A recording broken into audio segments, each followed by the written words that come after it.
Podcast City Network.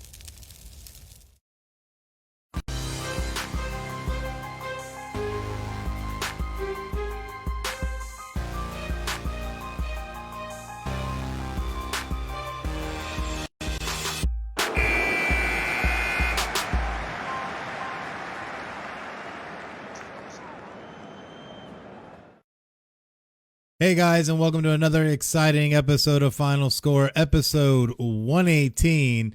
And this one, I promise, is going to be a good one. Given our NFL predictions, I can't wait, but I can't do it without the man, the myth, the legend himself, meme god Jimmie. How are you, bud?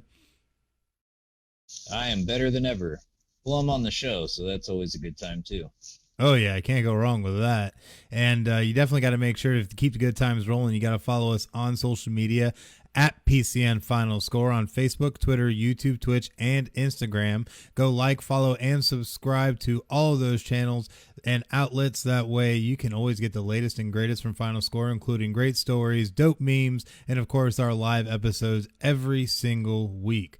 So definitely help us out and go do that for us. But we do have to talk about our NFL predictions, and it is going to be a wild season, I think, because there's so much change, so much depth, just so much that's going on right now in the NFL, and I think it's going to be crazy. Are you excited? I am super excited. Oh, NFL is 90% of my sports fandom in general, so I'm always just waiting for that next little scrap of news or now for the season to start. I've been watching the preseason like it's real games. Oh, yeah. I definitely have been too, but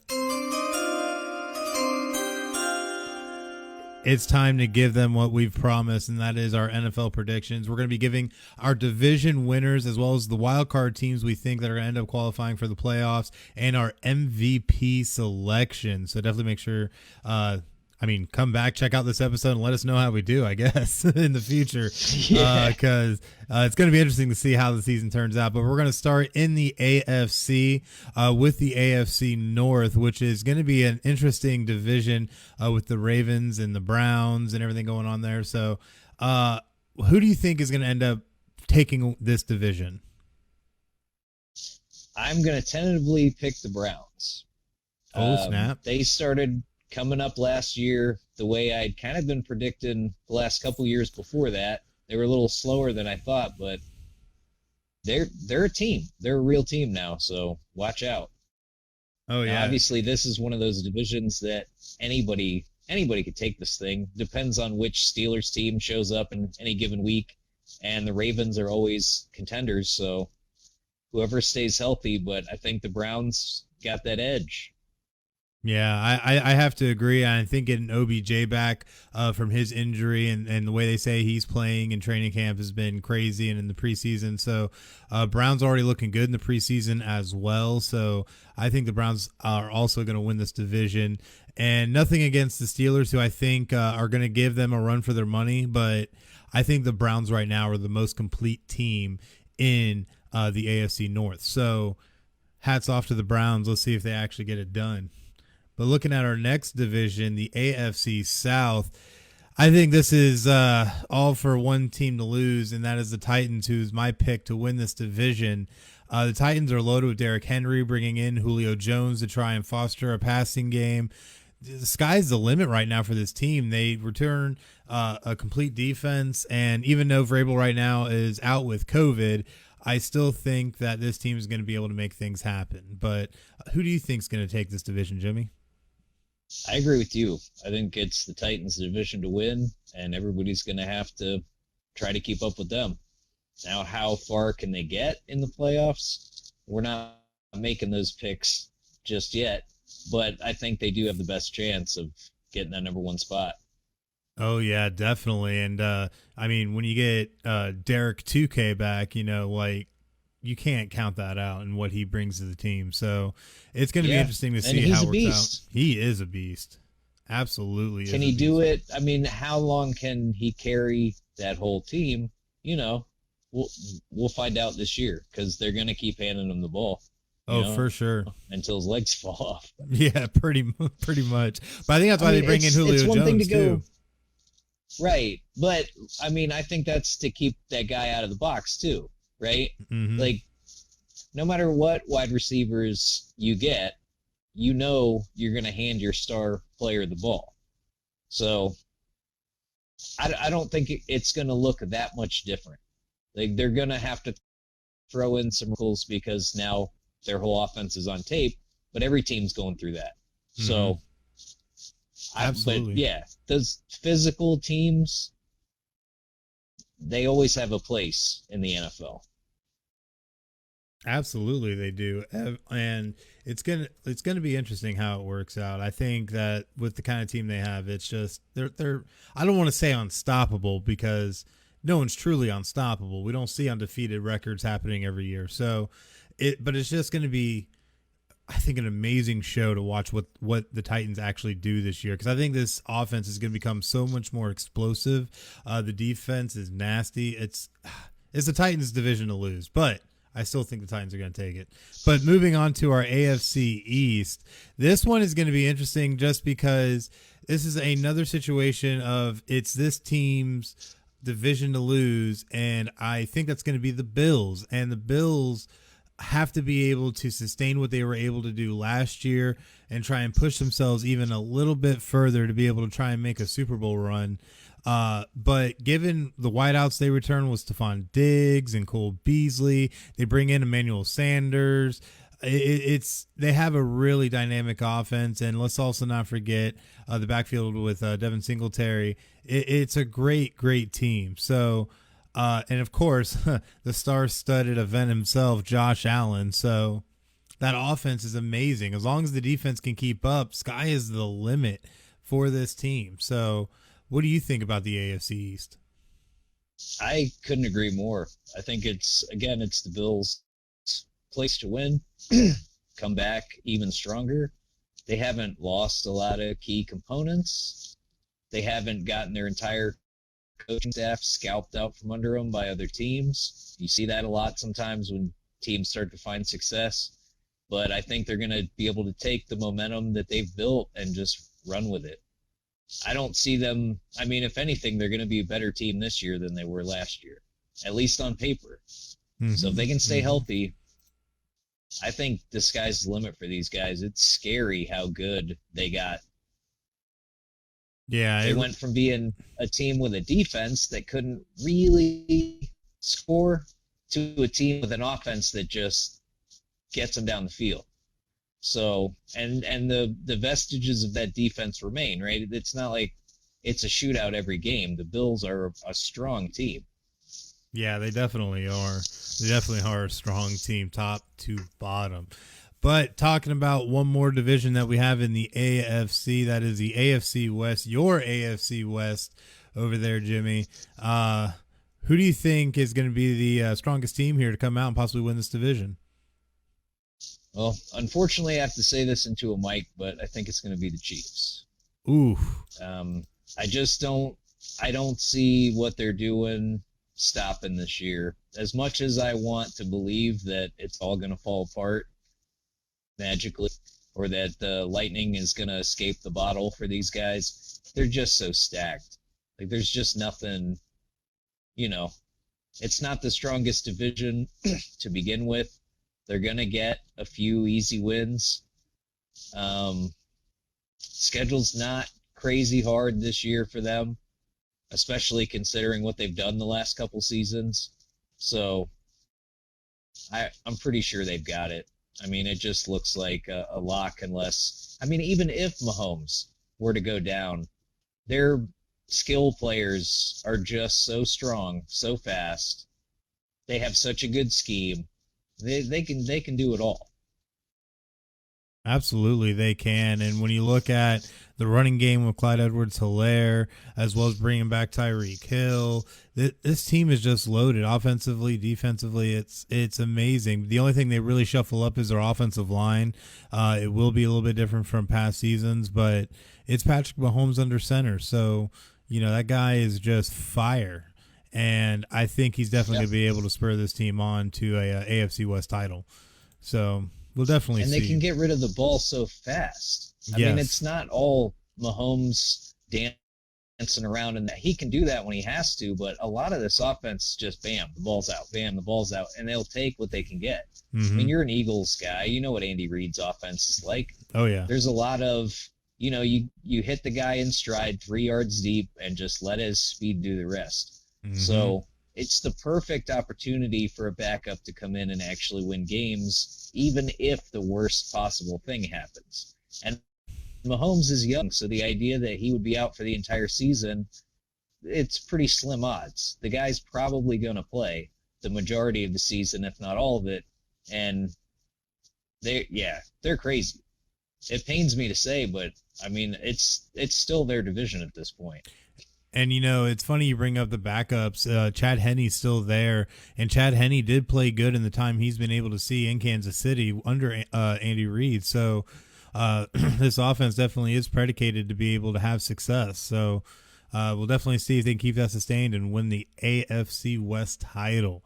But moving on to the NFC, I know we kind of made a lot of agreeances and had a lot of similar thoughts on the AFC, but we're going to mix it up for the NFC, and I can't wait to start talking about this. We're going to start in the NFC North, where I feel like the Aaron Rodgers-led Green Bay Packers have the strongest chance to be able to win this division. Detroit's not going to be good with Jared Goff. The Vikings are the Vikings, and I just don't see the Bears being able to do anything. They're going to be led by Andy Dalton. Andy Dalton named the Week 1 starter for the Bears. So I feel the Packers have the best chance, finally getting Aaron Rodgers back in the building, getting Devontae Adams back on board, which is the biggest 1-2 punch I feel like this season. But I think it's the Packers to lose right now. It's really going to also come down to the Packers not trading Aaron Rodgers, which is another thing to kind of keep in mind, because a lot of circles are saying that could happen. Who knows? But I'm picking the Packers. Who you got, Jimmy? Well, I would say the Vikings. Oh, snap. For one, I don't know that Aaron Rodgers is going to be, even if he does play, is he going to be Aaron Rodgers, or is he going to play like he wants to be traded? This could be the perfect opportunity. The Vikings are so close to being that team already. I mean, yeah, they have a history of getting to the precipice and, falling off at the last minute, but they have been building a strong team. And I think, all it takes sometimes is one guy to turn the locker room sour for a whole team. And this could be the Vikings' year to kind of scoop in. Just like, look at what the Patriots had happen to them last year, right? And the Bills come in with a strong team, and they make it over the hump.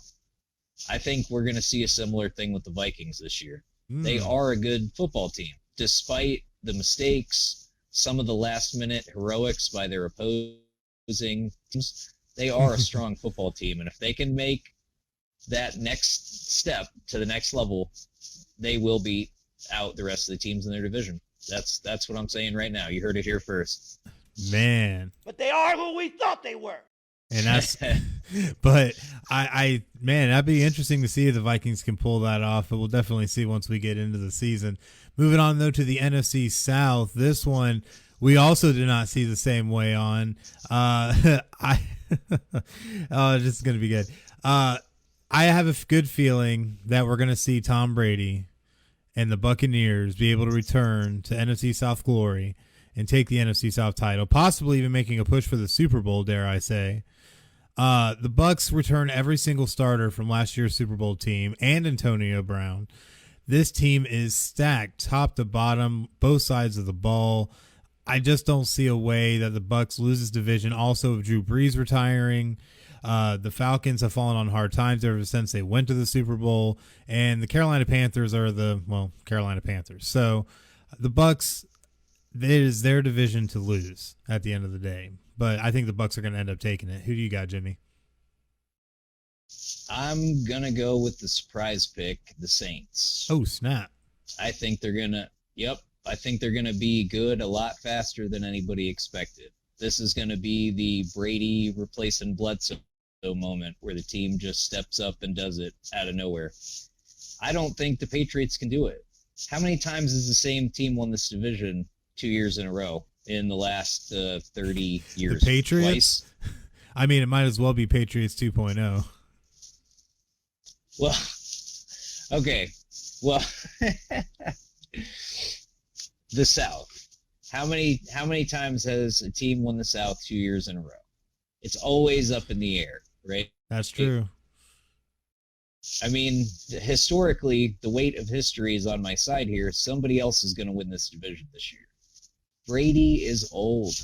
A lot of these guys are old. It's going to be so easy for the wheels to fall off this thing. I'm not saying that it's definitely going to happen. I mean, it's Florida, right? Tampa is in Florida. They can win games. I'm not going to be upset about it. But there's no way they can hold this thing together. And again, just like with the Vikings, I think it's going to be time for a team to step up and capitalize. Mm-hmm. And that's going to be the Saints. Now, you can call me crazy because I'm sure odds are, in your favor, but I don't see it holding together for another year. There's just no way. Yeah, half of these guys were missing time before they were 35 years old or over. I mean, how many times did the Redskins try to do this? How many times did the Raiders try to do this in the early 2000s, load up with old guys? And they got one ring out of it. That's more than most teams that stack up like this ever get. I mean, yeah, it's Brady, so maybe once again the age is just a number will come out. But come on. They might as well go get T.O. and just, you know what I mean? Oh, which we'll have a lot more on that later. But it's going to be interesting to see if the age game comes into play or not. I know that somehow Tom Brady just continues to be an ageless wonder right now, but at 45 years of age? Season too. Yeah, but now he's healthy. An extra game. Extra That's game true. this season, for one thing. They played a full season plus last year, making it all the way to the Super Bowl. They were one of the last two teams in the NFL to play a game, right, last year. Mm-hmm. Now they're coming back to a longer season. So it really could catch up with them. It could catch up with a lot of teams that are up there in age, unless they can find a way to cycle some of these guys out, maybe. Get Tom Brady less reps. Let your backup play some gimme games or give them the ball in the fourth quarter when you're up by 10 points. I don't know. I mean, we could see a lot of changes like that in some of these older teams. Mm-hmm. Roster expansion, so you could see, more offensive and defensive linemen getting less snaps and that kind of stuff, at least in teams that think they have a chance to make it into the playoffs.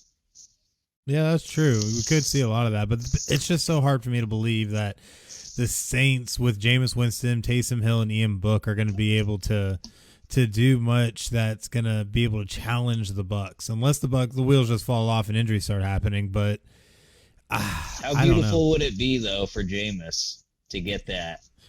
That would be pretty crazy. When they're doing that end of the year NFL films, retrospective of the Super Bowl champs, just imagine that story that Jameis Winston leaves so that the Bucs can sign Brady, and then the year after he takes the Saints in to a division win. I mean, that would be unbelievable. And he's got the arm. I mean, he can play in that offense, I'm sure. Drew Brees was amazing, and there's nobody that can step in and really fill his shoes, but you could see towards the end of his career, he didn't have the kind of arm strength that they wanted. They kind of had to cater the offense. He could throw it up, whatever. He can throw the ball harder than me. But he definitely didn't have the kind of zip on it that he used to. Mm-hmm. And it showed in their offense. I think, with a little bit younger guy with a bigger arm, they could really make a push. I don't think it's, as crazy as some people might think it is.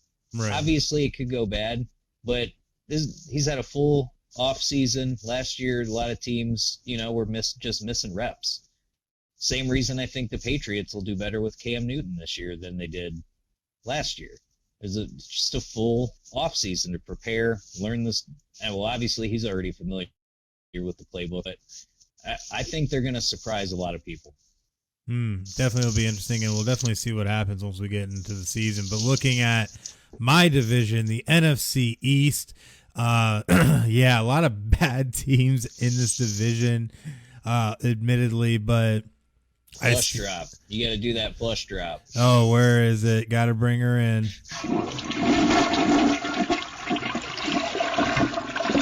That's right. The NFC least. Definitely going to be an interesting division, but I'm going to throw it to you first, Jimmy. Who do you think takes it? I'm going to take the Cowboys. This is the easy odds-on favorite. If things go right for them, they should roll with this thing.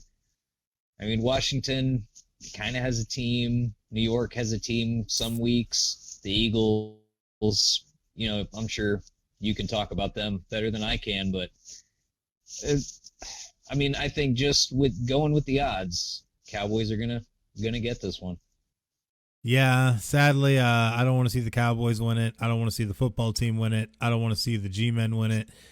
So guess who I'm picking? Yes, it's going to sound biased, but the Philadelphia Eagles are going to end up winning the NFC East, and it's going to be on the arm of Jalen Hurts. And I think that's going to be the surprise of this year is going to be Jalen Hurts. They do bring back Zach Ertz as well as Dallas Goedert, Jalen Reagor, but they also have Heisman winner Devontae Smith, who comes in as a familiar wideout to Jalen Hurts, which I think is going to help the chemistry a lot quicker.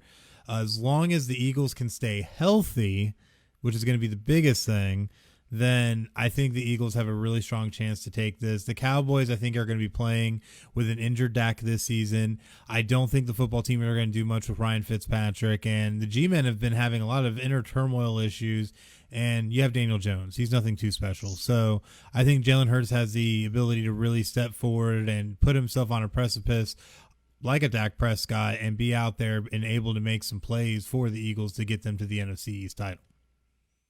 So we will see how all that plays out, but we do have one more division to cover, the NFC West, which is going to be an interesting division for a number of reasons because all the teams have stuff going on, and the Rams, I think, with the great play they're going to get from Matt Stafford, is going to be able, and of course that amazing defense, is going to be able to turn around and take this division.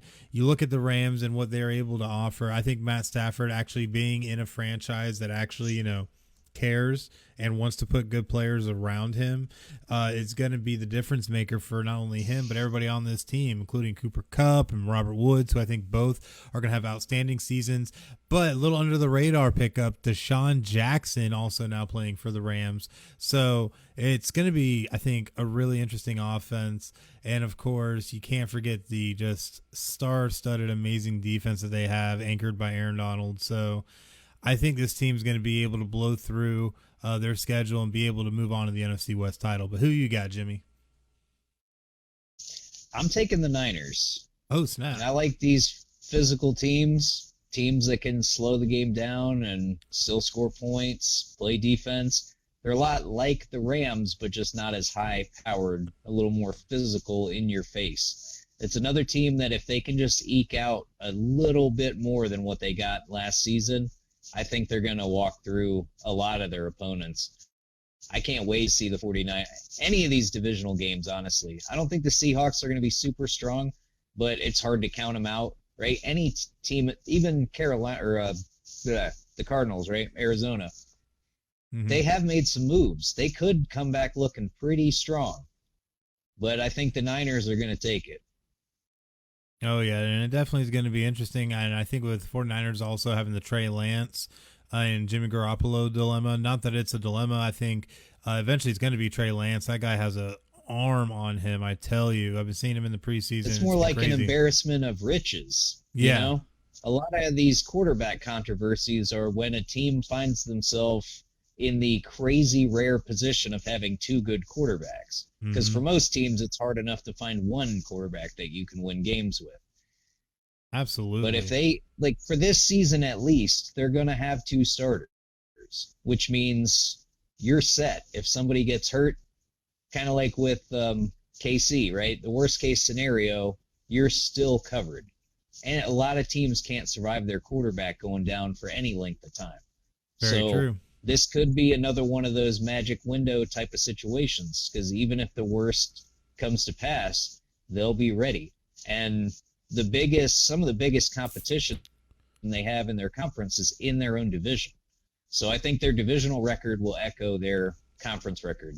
Yeah, definitely. If they can manage to go into Seattle and win, go into Arizona and win, sweep some of those divisional matchups, that's only going to help them, obviously, as far as the numbers go. Because I think the Rams and Niners are going to be pretty much neck and neck. Right. And it definitely could see they'll both get in. That's, I think they'll both end up making it in. It's just who will actually win the division. Yeah. And I could see that being a neck and neck race all the way to the end. But we talk about multiple teams getting in, brings us to our wild card teams that we think are going to make it. We're going to start with the AFC. I have a strong feeling that looking at how the AFC works out top to bottom, that we're going to see, the Steelers have a strong year. Najee Harris, I think, is going to be fresh legs for that team. And like I said earlier, the Steelers are going to be the Browns' probably greatest competition, I feel like, this year. And the Steelers, I think, are going to be able to eke it out and get into the playoffs this year, as well as the Chargers, who I think are going to take that step under Justin Herbert in year 2 with that great hookup with Keenan Allen and having Austin Eckler in the backfield ready to explode. I think this Chargers team is finally going to take that next step and get themselves back into the playoffs as well. And we'll also see the Dolphins under Tua Tagovailoa be able to make it as well. They were so close last year, going 10-6 and missing the playoffs, but I think they'll be able to get over the hump and make it happen this year. Maybe even split with the Bills to try and, help bolster their resume and record, but who knows? We'll see. But the Dolphins, I think, and they don't have anyone to take Tua out of the game for anymore, so we'll finally get to see how he plays. Exactly. You don't have to worry about Ryan Fitzpatrick breathing down his neck now that he's with Washington. So it's going to be definitely interesting. Who do you think is going to make it in, Jimmy, on the AFC side? All right. So number one, couldn't make it a whole show without saying the Raiders. I think the Raiders are going to get that wild card spot right behind Kansas City. And maybe 3 teams from this division make it in, right? With the Chargers looking the way they do too. Mm-hmm. But the only thing stopping us last year was defense, and they have built this thing up. We've lost some offensive linemen, but the replacements are looking amazing. We've got a great crop of young guys coming in. It's very, very exciting to see what they've done just in the preseason, because obviously it's the preseason. You can't judge too much by what you see, but what I have seen is tackles for loss, less yards after contact, interceptions, forced fumbles, right? The type of stuff that we went all year without doing. It was, week 6 before we got a pick or something like that last year? Crazy. It was terrible. And if you score 40 points and your opponent scores 46, you still lose the game. So I think that defense, just having one that plays football, is going to put them over the top this year. I don't think it's going to be enough to win the division. I think, obviously, the Chiefs are just too strong. Hopefully someone else can knock them out before we have to play them in the playoffs. Mm-hmm. But we are one of the teams that split with them over the last 2 years. So it's not, it's not super crazy that we could get that wild card spot. No, I think it'd be good. Secondly, the Patriots. I think the Patriots are going to find a way to sneak in there. They still got Belichick. They've been putting this team together. As I said earlier, Cam Newton's had a full off season. I think Belichick might be the guy to make Cam Newton look like the guy again. But it's a lot of what they do is the system. And without a full off season to prepare last year, and granted no team did with the COVID restrictions, but I feel like a team like the Patriots that's so much about their scheme and their option routes and all that stuff, they needed that time to prep, especially in the shadow of Tom Brady being gone, right?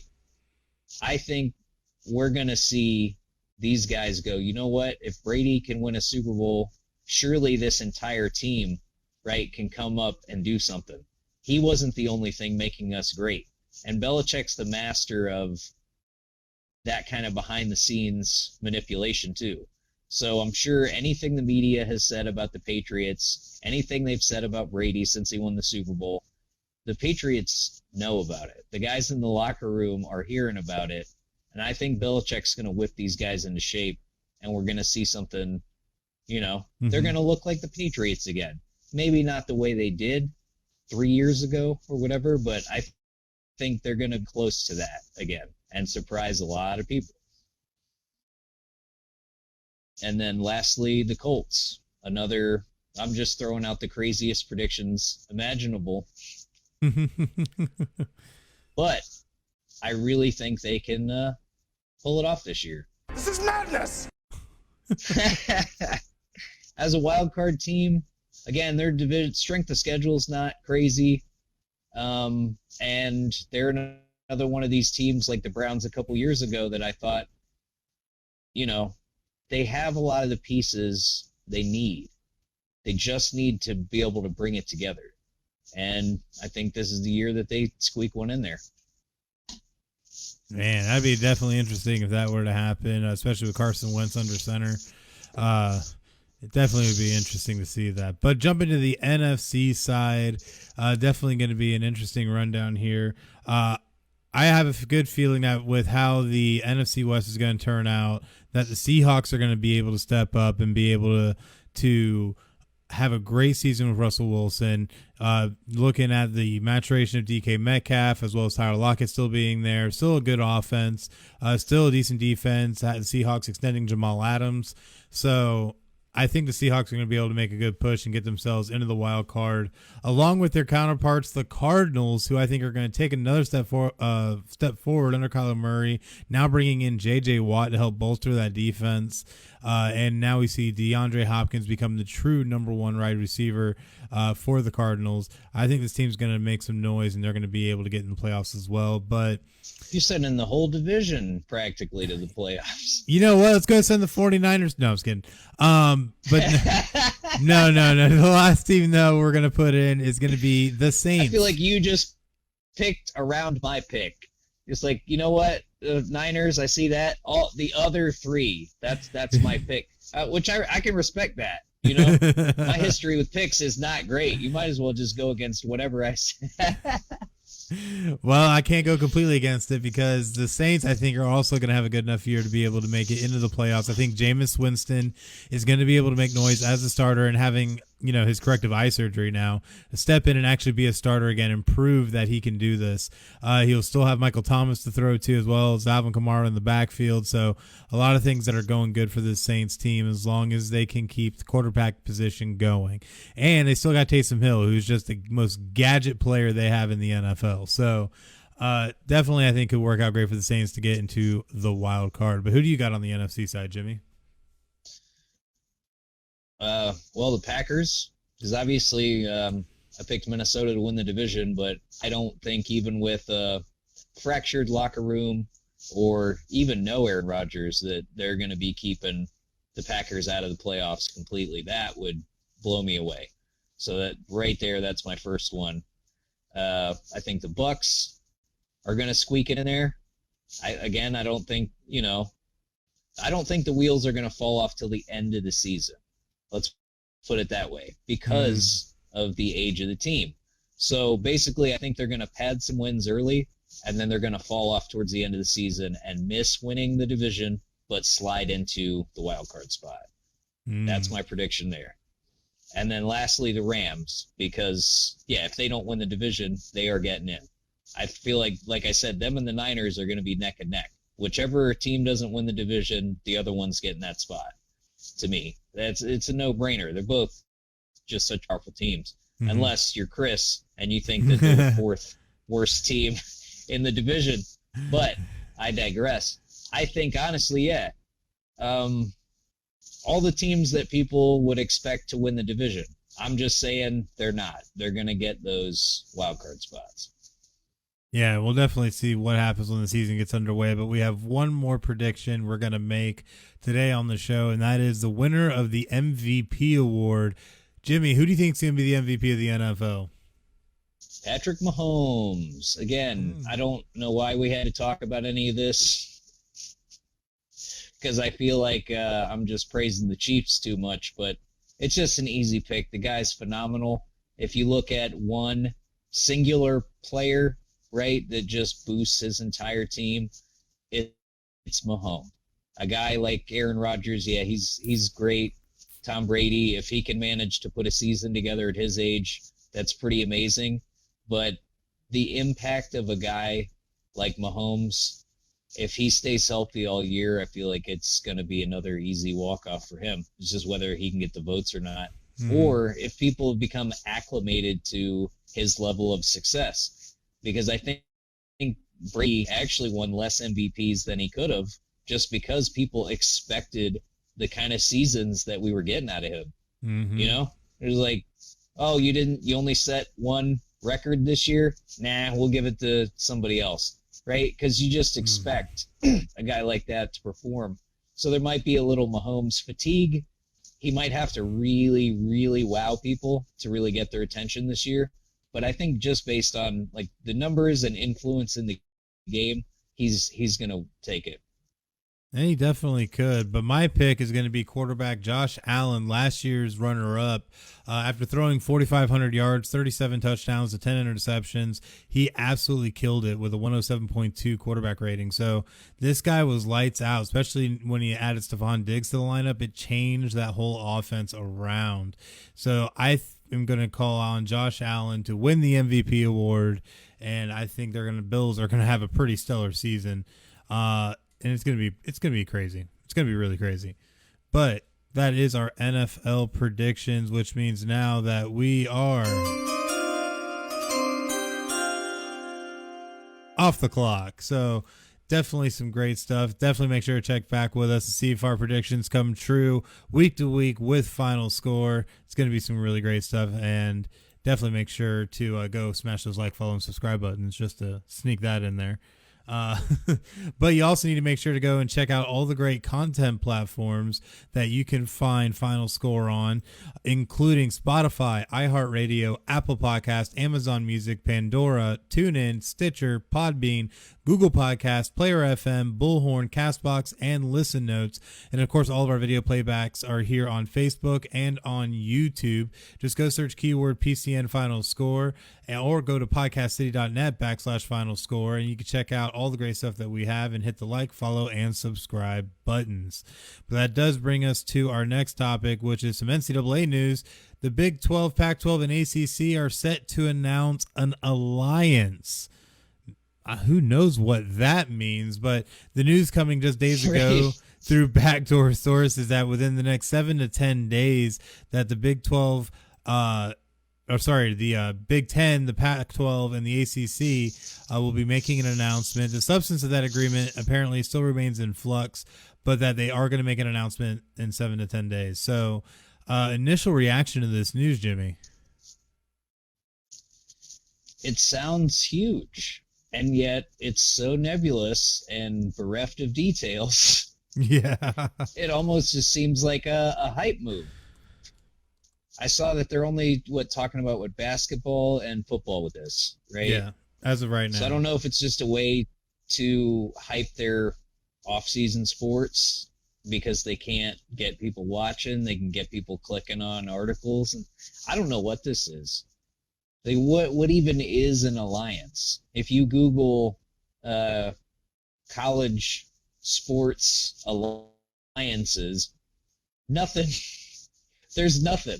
I couldn't find anything on this. If anybody that's listening has the details, hit it up on the Final Score Facebook page, because I am very interested to know if there's some kind of historical basis for these alliances. I've never heard of anything like this. And they're not giving any details at all, except that it might have to wait if it conflicts with certain deals, TV deals and stuff they have now. Mm-hmm. But what does that mean? That's like a vague clue. So if anybody's got any details, hit us up.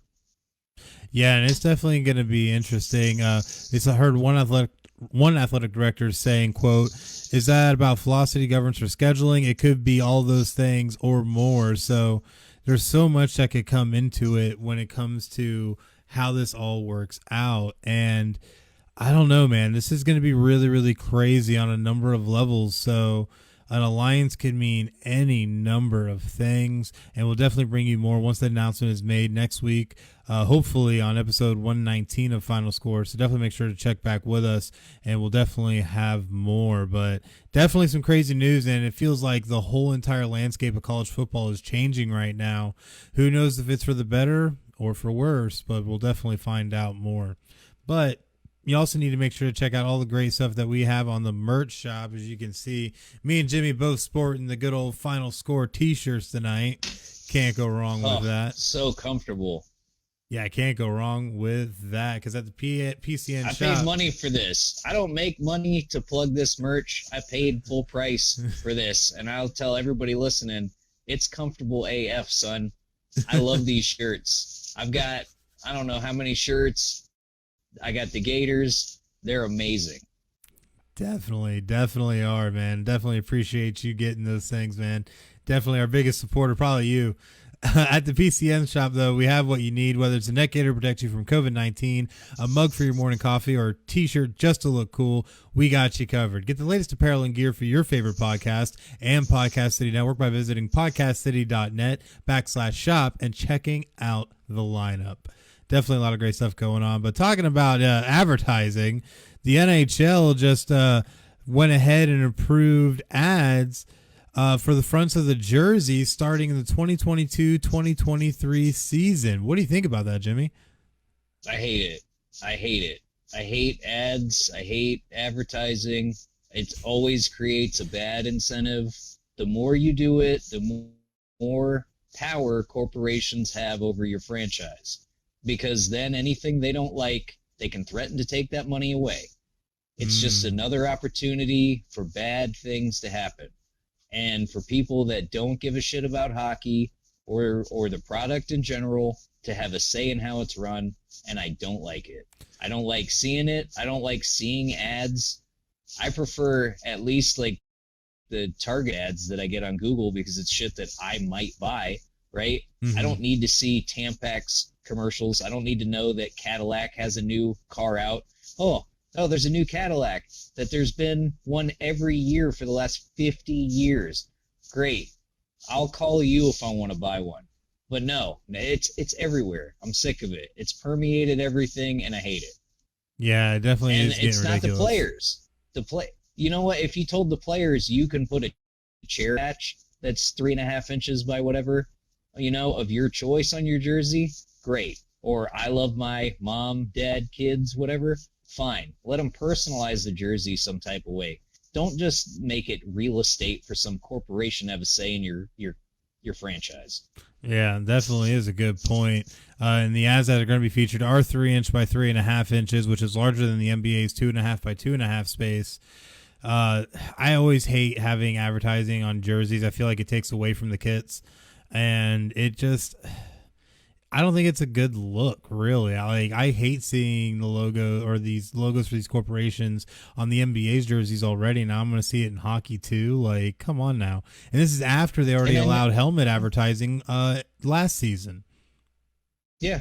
And I feel like, maybe it's a slippery slope type of argument, but are they going to look like NASCAR eventually? Right? Where like there's no square inch of jersey and maybe it's a couple years they'll be doing this until they recover the revenue they lost from COVID, ticket sales and that. But that's not ever how any of this stuff works, right? You give them an inch and they take a mile. So I don't know. It's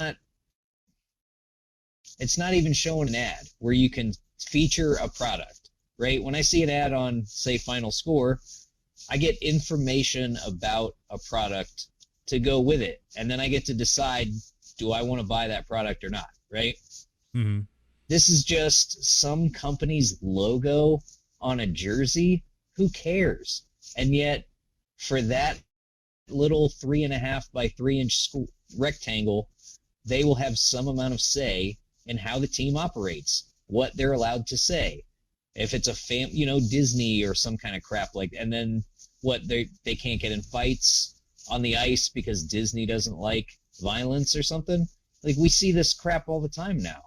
So, I don't like it. How many patches is it going to be in 5 years? How many patches is it going to be in 10 years? Eventually, is it going to be, instead of the Penguins, they got the yellow and black. Are they just going to have DeWalt shit because it's yellow and black? Nah, I don't like it. And maybe it's just me, It's a small thing. It's literally a very small thing to care about, but it's bad.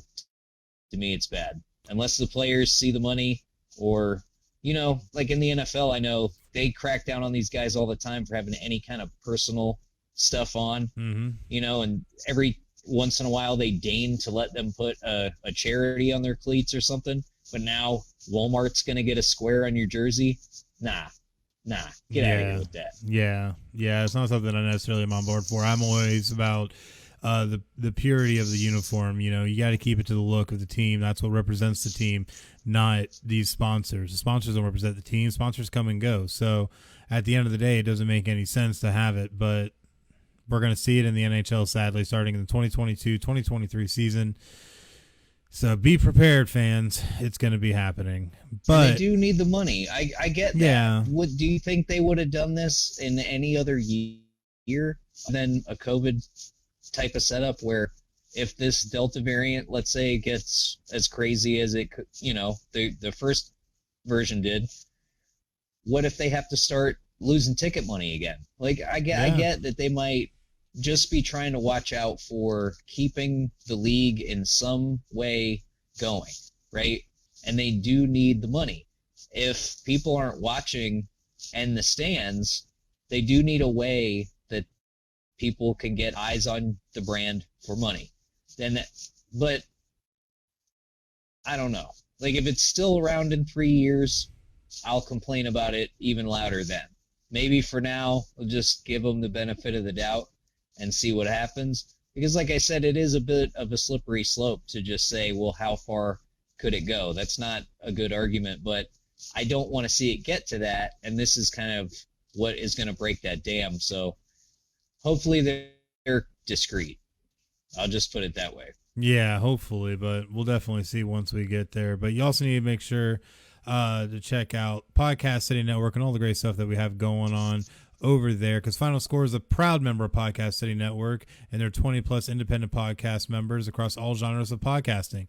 You can find Podcast City Network on all major social media platforms, including Facebook at facebook.com/Podcast City Network, on Twitter and Instagram at Podcast City Net, and on YouTube by searching Podcast City Network. And you can also always check out the website podcastcity.net. And we are always looking for interested podcast hosts and content creators to join the network, but we understand that may not be what you're looking for right now.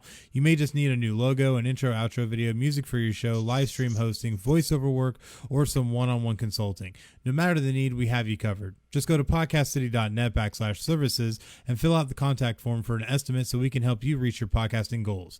Be creative, be independent, be yourself. Podcast City Network. But that does bring us to our next story, which is about the one and only Deshaun Watson, who has an FBI investigating allegations against him for possible extortion. Now, this isn't exactly what everybody thinks, though. People think, oh, well, Deshaun Watson's extorting people. No, this is for people trying to extort Deshaun Watson, as the FBI has also been interviewing a number of plaintiffs from the multiple lawsuits against Deshaun Watson. So I have to say, Jimmy, what's your initial reaction to all this? It seems like a publicity stunt to me. Obviously, it's a little too early to tell because none of these people have been indicted, or they haven't even been charged with anything that the FBI talked to, right? It's still just it's still just an investigation kind of thing. Yeah. But this is the kind of the classic tactic to get out in front of it that a lot of people use when they're being sued, which is to create doubt in the public as to whether or not the person ever did anything wrong. I don't want to make that accusation in this case, but if you just read the statement from his lawyer and the defending lawyer, a lot of this just seems like circus show. Like it's a dog and pony show, right? If he can cast doubt on the sources of the allegations, that makes it seem less likely that he did anything wrong himself. Right. In the history of America and our quite litigious background as a country, this is a tactic that happens constantly because you can put it in the papers, say that you're countersuing someone. I'm not going to name any names, but you can look this up. It happens all the time. You put it out in the papers that you're countersuing the person that originally sued you. Everybody reads that headline and assumes that you did nothing wrong because people don't pay that much attention, right? You never win that lawsuit. Nothing ever comes of it.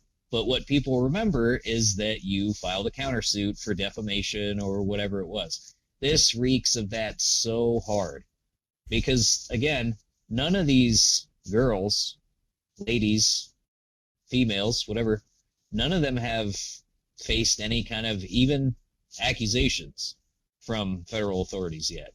So it's too early to tell. But the way his lawyer, and not Deshaun Watson, let me make this very clear. Deshaun has been very discreet publicly in all this. His lawyer is doing all this. So, and how many times is a high-profile lawyer of a millionaire just played PR coach for a person? Happens all the time. And I'm like I said, I'm not accusing them of that at this point because there's just not enough information either way. But this is classic that. I mean, as far as the playbook goes, this is one of the most basic plays. Absolutely. And it's such a crazy situation, though, to see it all the way around. I have to agree, this has been nothing but, it seems like a PR thing. Gosh, still, like you said, no actual charges or anything brought up. It's just the FBI looking into this kind of stuff. So we'll definitely see what ends up happening. And all that means is that, you know, an anonymous tip, right? All it takes is Deshaun Watson's lawyer allegedly, hypothetically, I don't want to say anything too strong here, but allegedly, hypothetically, he could have been the one to drop these anonymous tips. He's got access to the text messages, right, that they talked about, what evidence there is of this extortion, right? For them to know what they were looking for, someone had to tell them. Who has access to Deshaun Watson's phone and messaging? Obviously, it would be his lawyer in a case like this. So, yeah, it just seems like it's getting out in front of it so that even, let's say, some evidence actually comes out and Deshaun ends up being charged, in the public, it'll look like there's room for doubt. Because it is kind of hard to shake stuff like this. Even if you didn't do anything, you can still earn a reputation as a bad guy. So I would withhold any strong judgment until evidence comes out one way or the other, but this does not look good. You don't do stuff like this. Like, you don't... If you read the statements of his lawyer, right, he's playing it up so hard that these girls got just talked to by the FBI. Even though nothing happened. He wouldn't need to make a big deal of it if it was a big deal. The FBI would do that. So, again, the evidence against him isn't strong either. So I don't understand why he's playing these games, you know? Unless they plan to settle out of court and he knows how that would look, right? Because it would look a certain type of way. It looks like you're paying people to shut up and leave you alone because you're guilty. But if he can build up that press and then pay him off, people will think better of him on average. So it's not the worst move. Obviously, that's why it's so popular. But, yeah, it reeks. The whole thing reeks of just circusry. You know, it's just a show. It does, and it's going to be crazy to see it actually wrap up when we get to the disposition stage early next year. So we'll definitely have more on it, though, once we have any kind of news that comes out of this. So definitely make sure to check out with Final Score at PCN Final Score on social media. And you also need to make sure to check out City Limits Tap Room in beautiful D-Land, Florida. Don't know what City Limits is?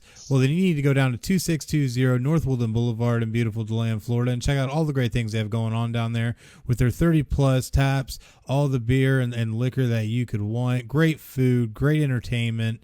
So much stuff going on down there, including all the great specials. Every Monday, all day $6 wing baskets and $5 pictures of Yingling, Landshark, and Busch Light. Tuesdays, guys' night with half off all wells and drafts from 7 p.m. to close. Wednesday, all day $5 pictures of the posted beer from 2 p.m. to close and $2 seltzers at the outside bar. Thursdays, ladies' night with $1 wines, wells, and drafts from 7 p.m. to close. And Fridays, karaoke with Al from 7 p.m. to close. And Sunday, $13 domestic buckets and $16 import and craft buckets all day long. So go on down to City Limits Tap Room in beautiful DeLand, Florida. But if we're talking about City Limits, that means it's now time for Meme Madness. And this is definitely going to be a good one, I think, this week. If I get OBS to work with me right now. Definitely got a lot of good ones on tap. I think you would be proud. But our first one up is going to be Bill Belichick saw the Patriots wide receiver group and decided to suit up himself. Look at him getting them squats in. Too good, man. Yeah, see, that's why they're going to get that wild card spot. Even Belichick is pushing iron this year. Yeah, you can't go wrong with that. But our next one says, imagine how legendary it'd be if Aaron Rodgers went out, won a ring, and dropped from the Packers for good. Or did from the Packers for good, sorry. That'd be crazy, man. And it could happen. Who knows? Yeah. I mean, he'd have all the leverage in the world for whatever his next team was, right? Coming off a ring. Oh, yeah, for He already sure. does, though. Let's face it, his stock is not going to rise for him getting 1 year older. Super Bowl or not, right? The guy is amazing. Any team would sign him just as fast next year if they won 0 games. True story. And somebody would take that chance. Somebody will. I'm sure there's a number of hungry teams that would love to have Aaron Rodgers as their quarterback. So we'll definitely see once all of that starts out this year. Our next one, though, says Travis Kelce went from "your daughter calls me daddy" to "I'll have her home by 9, sir." Oh, it's too good, man. It's like picture day in school, right? Yeah. You gotta clean it up. Oh man! But our next one, and this is gonna be a little bit of a self burn, but the Eagles are already in midseason form. A little self burn there. They call it the preseason. You gotta mentally prepare. But they are who we thought they were, and we let them off the hook. You know what? I always say when you get blown out in the preseason, it's because you're saving it all for the regular season. Exactly. You know, you don't want to give a guy like Belichick a chance to maybe pick up on some of your signals or videotape your practice. So you just running base playbook. You know? Yeah, you don't dig deep in the preseason. Who does that? Nah. The Eagles. No, we only do it in the Super Bowl where it really counts. Hey, that's right. But our next one says Julian Edelman only had 3 catches of 20-plus yards last year. Jamal Adams was in coverage for all 3. That's not the stat line you want. Definitely not. Definitely not. But our next one says, is it possible to have one season without any Antonio Brown drama? As we see this pic of him in a fight at practice. No. Oh, Nicole's loving seeing all the Antonio Brown stuff because he's gone now. Oh, I bet. That's one thing you got to give it to the Steelers is that if you lip off or act like a prima donna, see ya. We know how to draft, boy. Out of here. You got to respect that shit.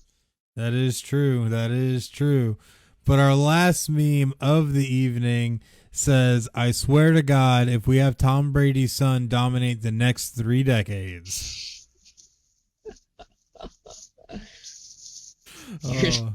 Here's a prediction for you. Brady and Brady Jr. are going to play against each other in the Super Bowl. Oh, my God. That would happen. Tom Brady at like 65 years old. Brady would only be, 65, you know. Mm-hmm. Who knows what the NFL will look like? He might be in a hover chair or something by then. have metal legs or something. Who knows?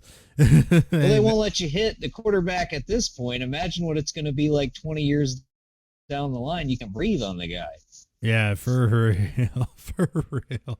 But that does bring us to the end of Meme Madness. Thank you guys so much for enjoying all the great memes with us. But it does bring us back to Podcast City Network, because not only do they offer great services, but you can also join them too. Because have you always wanted to start a podcast but didn't know how? Do you already have a podcast but don't know how to grow it? Are you trying to find ways to make your podcast profitable? You can learn to do it here at Podcast City Network. We offer consulting services and tutorial classes to help with learning to better expand your knowledge and to grow your show. We also give access to our network of shows to help with cross-promotion, guests, and overall reach, while also becoming a part of our ever-expanding PCN community based on people helping people. The best part is no membership fee. So what are you waiting for? Go to podcastcity.net/join now and join the fastest growing independent podcast network around, Podcast City Network, which does bring us to the good old give or go. And we definitely have some good topics on tap for this week. With the first one, I'm going to throw to you, Jimmy. Tim Tebow was released by the Jacksonville Jaguars, ending the former quarterback's NFL comeback attempt as a tight end. Give or go? I wasn't too surprised by this one, honestly. I mean, as much time as he had off and all that stuff. Even though I was surprised to read that it was mainly to do with the fact that he couldn't play on special teams that he got cut. So it was almost like a reverse Terrell Owens situation, or not Terrell Owens, Terrell Davis situation. He had that big hit in the preseason on special teams, and that's what convinced them to let him start, at running back. And from what they were saying, yeah, Tebow just doesn't know how to tackle, and that was too much to overcome. If you can't contribute to the team on special teams before you get on the field, it is kind of a liability to the team. So I could see it. I had already seen some rumors that he got re-signed, but I guess that didn't go through because I wasn't able to find anything about it today. I think it was just clickbait or something that I was reading. Yeah, it could have been, because I haven't seen anything yet, but still we're in the preseason, so anything could happen. So definitely we'll let you know if anything like that does happen. But our next give or go topic, I think, is going to be great. Alabama Crimson Tide freshman Quincy Kool-Aid McKinstry signs NIL deal with the drink company Kool-Aid. Oh, yeah. Oh, yeah. We need to get that as a sound bit, I tell you. Oh, did you see their Twitter? No. They put it was an animated thing, but it was his arm and the Kool-Aid arm. Like the classic meme with the two hands clasped in the middle. Oh, my God. Or whatever. Oh, it was great. That is great. Yeah, it's the team up of the century. I love it. Yeah, hats off to Quincy Kool-Aid McKinstry for getting this deal done, because what better name having Kool-Aid and then actually signing a deal with Kool-Aid? Like, that's crazy. That's absolutely awesome. But our next... Even though the cynical part of me thought, like when are guys going to start, like, making their own corporate nicknames in the hopes of eventually getting the deal? Oh, everybody's going to have a nickname. Like, do you think Cadillac Williams would have changed it to Ferrari Williams if he thought he was going to get a better sponsorship deal? Right. So, like, what happens? Like, yeah, they don't call me T-Bone anymore. They call me Cat or Caterpillar, whatever, whatever brand. And then all of a sudden, just to get these sponsorship deals, I don't know, but it's great for this guy because it was already a thing. Like, it's not like this was some kind of measured thing that he did. Like, I hope eventually the NCAA lets us get money and then Kool-Aid hits me up. It's something that happened. Yeah. So it was great to see this time, but I did wonder, like, is this going to incentivize people to start calling themselves, Fiesta Bowl Johnson or whatever? It definitely could. Totino's way. But definitely would be interesting to see how a lot of that would work out, honestly. I could see a lot of guys trying to come up with nicknames to try and pull this off. But this guy was just in the right place at the right time with the right nickname. Yeah. So that's what makes this one beautiful, is that it happened organically. yes. You know? So hats off It's for perfect. this happening, man. Hats off. I love it. But our next give or go, Dallas Cowboys coach Mike McCarthy says good chance that Dak Prescott won't play in the preseason. Surprise, surprise. Who's surprised? No one's surprised, because Dak Prescott is still playing somewhat injured, and I don't think you're going to see him until week 1 whatsoever. What do you think, Jimmy?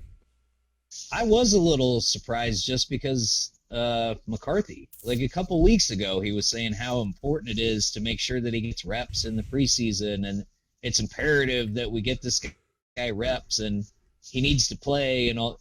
I guess just to sell them tickets.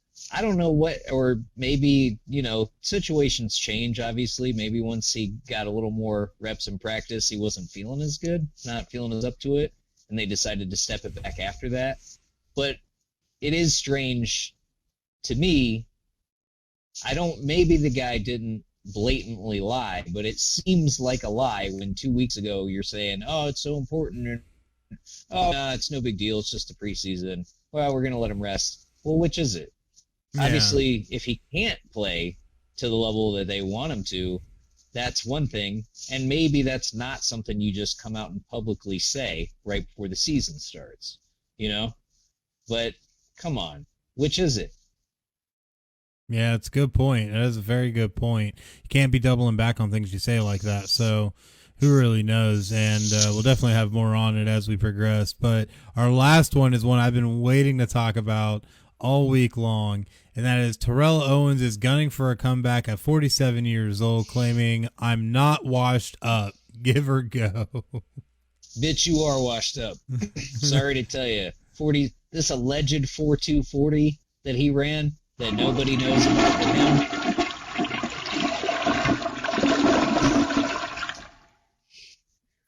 Plus, correct me if I'm wrong, but once you're in the Hall of Fame, I thought you could not come back and play again. Aren't you disqualified from playing? I thought He's got the gold jacket. So here's what this story sounds like to me. T.O.'s about to start a podcast or a YouTube channel or something, and he just wants to get his name out there again. That's what it seems like to me, because I'm pretty effing sure he's disqualified from rejoining the NFL by merit of the fact that he's a Hall of Famer, and he's 47 years old. He wasn't blowing the doors off of people in his last couple of years playing. I mean, his numbers were okay, right? I think he kind of left the league because he was starting to become obscure, like go to more and more obscure teams. Yeah, he ended up like on the Bengals. Right, they made up their mind about how he was as a man, and maybe it wasn't as much about how he was as a player. But 47, bro? Nah. Does he realize he's going to have to take a PED test to play again? Can't take no Roy's to get back in the league. And if you think you're running a 4.240, bro, tape it. Time it and tape it. Don't tell people you ran a 4.240. Show us. Let's see it.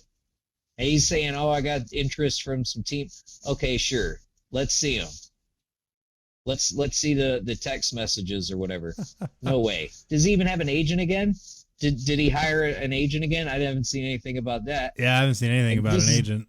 This has got to be a stunt. I guarantee you within a month, he'll either have a reality show, he'll have a YouTube channel, or he'll have a podcast. Guaranteed. He's just trying to get his name back out there. Yeah, and that's definitely what it sounds like. He's just trying to somehow stay relevant in the world of sports. And hate to tell you, bro, you ain't been relevant since like 2010 at the best. So calm down, sit down, and just let people play. He's a Hall of Famer. You know, his name has recognition. He is. I get that. But what more does he have to prove? Nothing. You're in the Hall of Fame, bro. There's no higher pinnacle of achievement in the NFL, right? Exactly. And you're not going to come back and win. Maybe he wants, could come back as a position coach or something like that.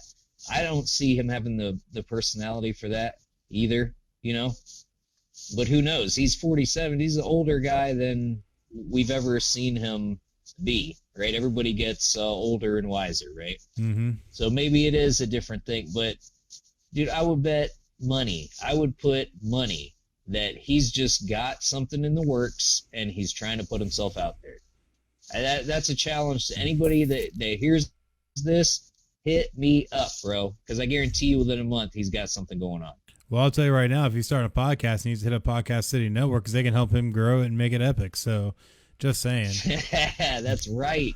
But that does bring us to the end of Give or Go, which means now it's time to talk about PodChaser, because Apple Podcasts is not the only reliable, incredible place to rate and review podcasts. You can follow creators, browse every podcast ever, and rate and review episodes. Just go to podchaser.com and search keyword FinalScore, one word, and follow, rate, and review us.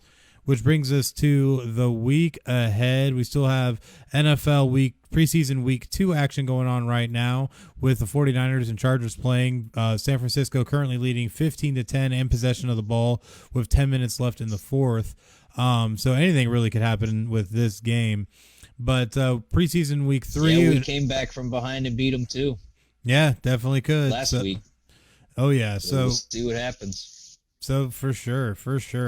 But we still have NFL preseason week 3, which will be taking place this upcoming week as well before we get to the start of the most amazing time of the year, and that is the start of the official season of football. Oh, it's going to be glorious. I can't wait. But you also need to make sure to check out the PCN Sports lineup. Yeah, right next to Christmas, which is also during football season. Just saying, guys. But you also need to check out the PCN Sports lineup of Not a Hockey Market podcast with JDM, the Nest podcast, the Rip Griffin Show, and Fixed Edge, which Fixed Edge will be live this Wednesday at 9 o'clock. Definitely make sure to check it out on YouTube Live. So hop on over to YouTube, search keyword Fixed Edge Investing, and give them a hit on their subscribe button. That way you can make sure you don't miss out on Fixed Edge with me, Chris, and S Money. So definitely make sure to check that out this Wednesday. But you also need to check out episode 119 of Final Score next Sunday at 9 p.m. Eastern here on Facebook Live, as we'll be bringing you all kinds of fun stories and who knows, maybe something else in the works with NFL or college. I don't know. We haven't done a college preview yet. So definitely make sure to check out through the week when the episode graphic drops, and you'll get information on what we'll be talking about come then. But sadly, that does bring us to the end of our episode. So definitely make sure to follow Final Score at PCN Final Score on all social media outlets. Any last words, Jimmie? Just thanks for having me. Been a blast. Thanks for listening, everybody, putting up with me. And have a great week. Absolutely. But until next time, I'm Chris, and that's Jimmie, and you guys have just watched Final Score. Y'all have a great night.